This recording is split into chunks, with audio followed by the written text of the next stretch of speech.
دوێنێ بەیانەکەی بەرز بوو بەس دوای نیوەڕۆکەی دیسانەوە دابەزیەوە یعنی ئەویش تقریبان بۆ $10 فەرقی هەبوو دابەزانی سووە بێتەوەی کە نرخی زێر بەرز بێتەوە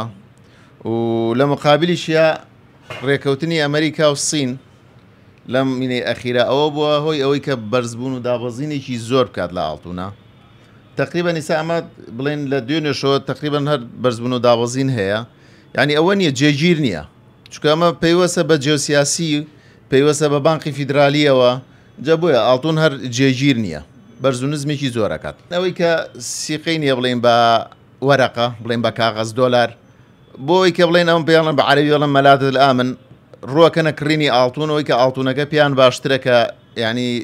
ئاڵتونە پارەکانیانەکەن بە ئاڵتون بۆی کە وەکو چۆن ئەڵێیت وەکو سیلاحی بە بەدەستیانەوە ئاڵتون خۆی هەر چەند ساڵ لەمەوە پێش ئاڵتون هەر بەرەو سەرەوە چێت یعنی قەت نەدویستوە کە ئاڵتون تاو سفر بێتەوە چەند هزار ساڵە جا بۆیە خەڵک بۆیە ڕووەکاتە ئاڵتون بۆی کە چۆن ئەڵێ پارەکەی پارێزراو بێت کەیکا بە ئاڵتون ئەو مەبلەغی پارێزراو بێت.